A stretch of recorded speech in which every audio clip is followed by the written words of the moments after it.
Well, I am still on Prince William Street. Now this building right here, it's beautiful. It really is gorgeous. For $100,000 plus, you can have one of these flats. It overlooks the waterfront. And when the cruise ships come in, you'll get to see every cruise boat. And you have quite a view of the harbor.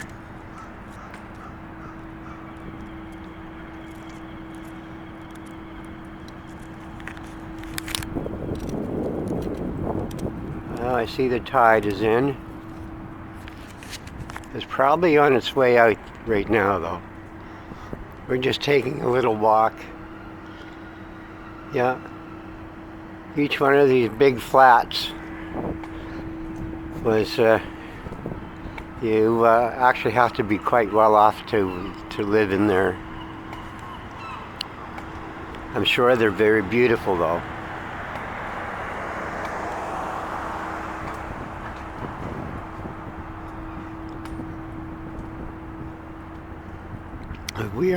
We are approaching what is called the Three Sisters Lights. It has a little bit of historical information in plaques posted there, so we're going to look at that.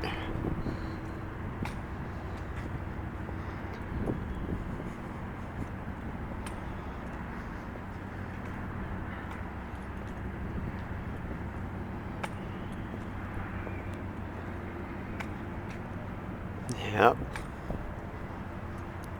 Oh, down here we have a huge pile of crushed gravel.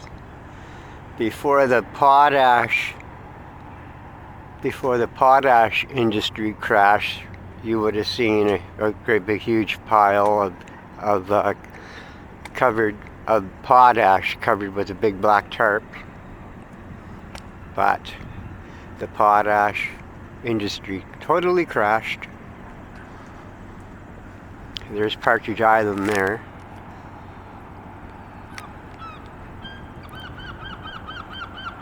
Well, I want to do this without shaking the camera too much, so I just have to go slow. Now there's the waterfront. There's the Hapag-Lloyd.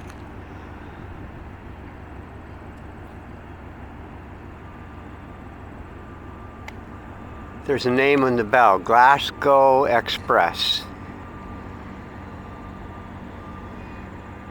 No. Yes, Glasgow, Glasgow, Glasgow Express. The Hapag-Lloyd.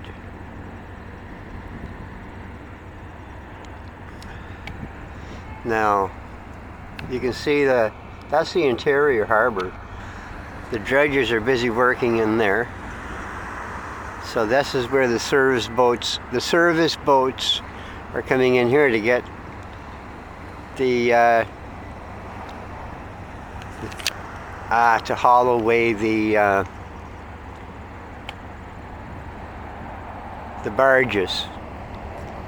This is where they're coming from. Now that the cruise ships aren't coming here, these dredgers can work away.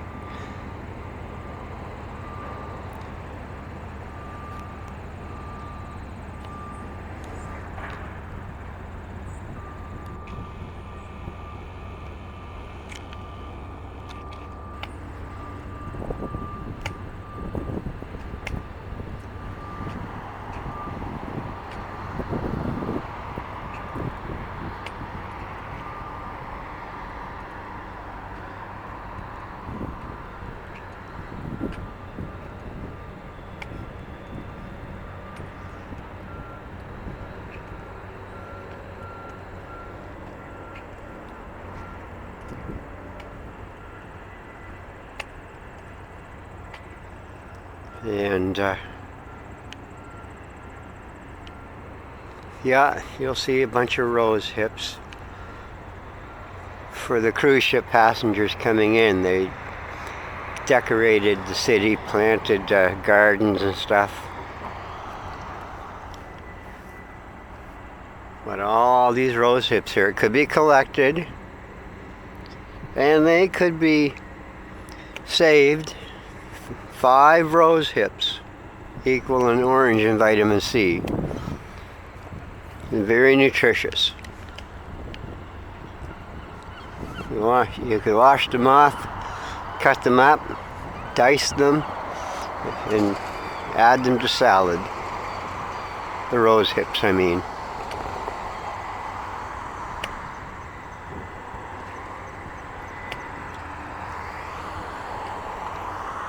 And here is a Three Sisters light. We'll see some old pictures up here too.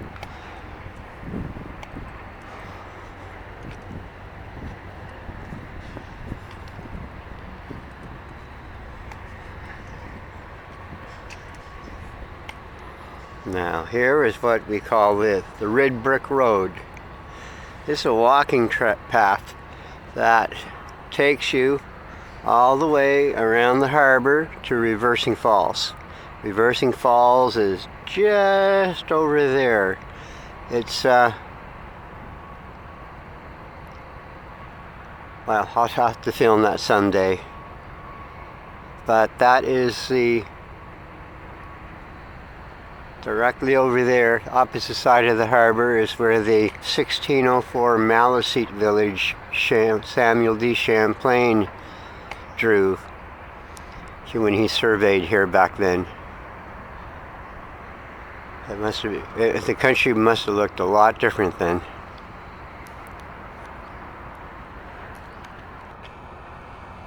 Yeah, today there are no birch bark canoes and Passamaquoddy, Maliseet, and Micmac fishermen. They're pleasure boaters. That's about it.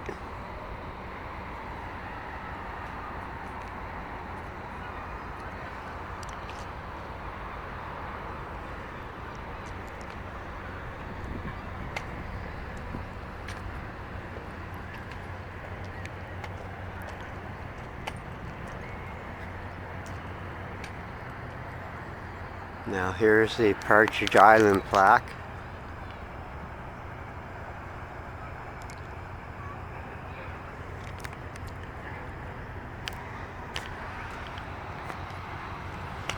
Yeah, when I'm at Tin Can Beach, but you see, I'm often looking at this shore right here. And you can see the top of the lighthouse. I've seen the helicopter landing in here. The Coast Guard helicopter. They maintain operations for communications equipment. There's an old school picture.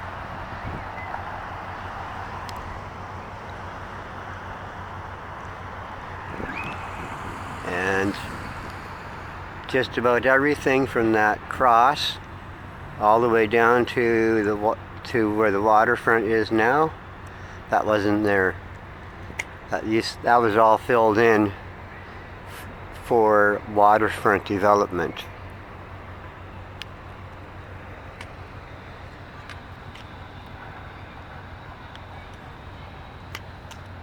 And the military trained. That was the old hospital on Partridge Island. But during the war, when the military was training, I believe that's World War I, that was used as an officer's quarters. That's an old steam whistle.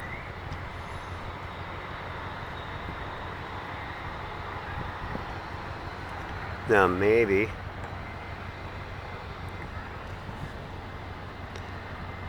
Partridge Island School, May 31st, 1923. That's when this picture was taken.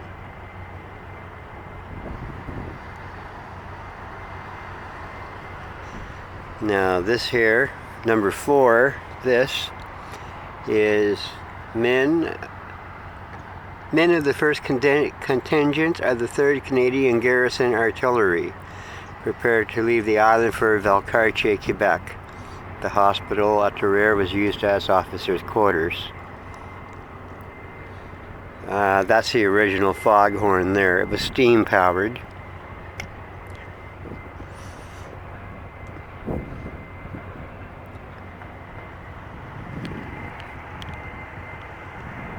And now this here gives a history of Partridge Island. It starts about 300 million years ago when ash from an ancient volcano created the island. That can only be Mount Simpson. That's the only volcanic bed that covers New Brunswick, southwest New Brunswick. On top of that volcanic bed is now soils and forest and villages and towns and roads. And it used to be wilderness. There were today grasses, ferns, alders, spruce, and birch shelter visiting raccoons, minks, otters, muskrats, even an occasional coyote. Seals basket on the low tide shoals, and periwinkles, sea urchins, crabs, starfish, and mussels feed in the seaweed. Around the island, salmon, shad, gaspereaux, eels, sharks, and other species swim in and out of the tides, or swim in and out on the tides. Crows and starlings keep company with the gulls, ducks, cormorants, and many other seabirds and songbird species. As early as 9,000 years ago, First Nations people landed their canoes on Partridge Island.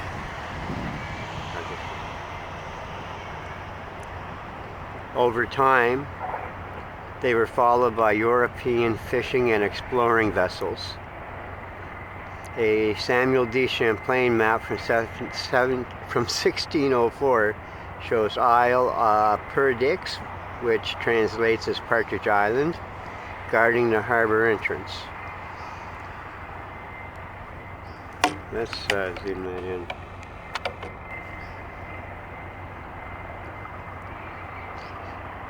Over the next 3 centuries, vessels filled with newcomers arrived, among them the English, Scots, Welsh, Irish, German, Dutch, and Eastern Europeans. From the time St. John was incorporated in 1785, all ship passengers had to be checked by a doctor before they could land, and the sick were quarantined on Partridge Island.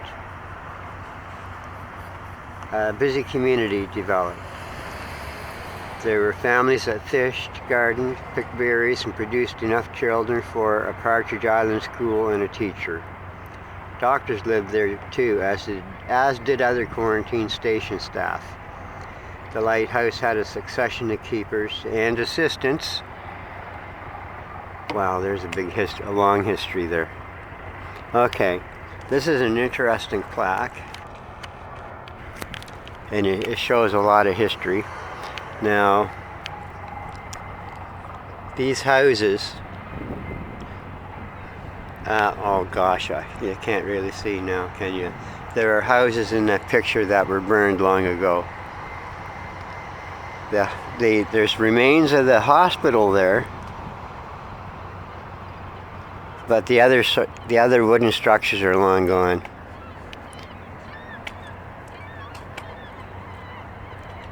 Now this tells me how long the breakwater was here.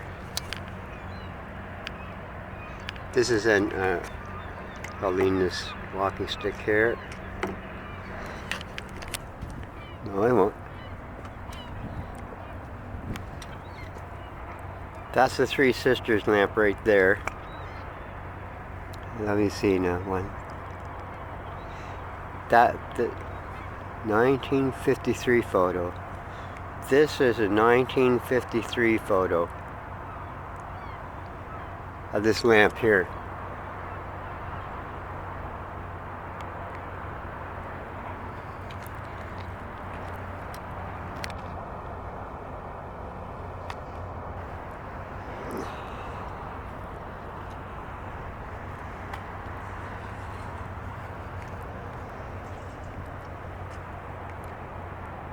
Yeah, as you can see, a lot changed. And here's one there. I can point it out. There's no breakwater in this picture.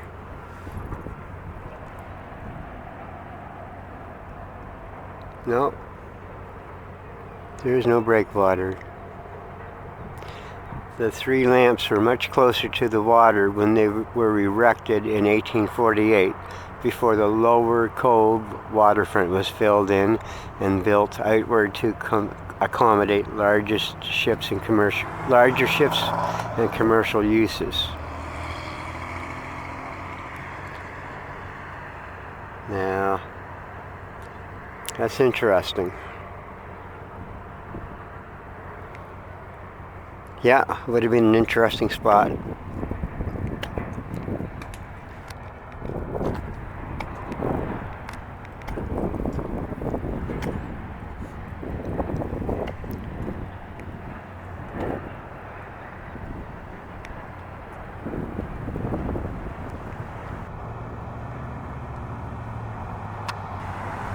Well, that big parking lot or tarmac there with all the security fencing, that wasn't there.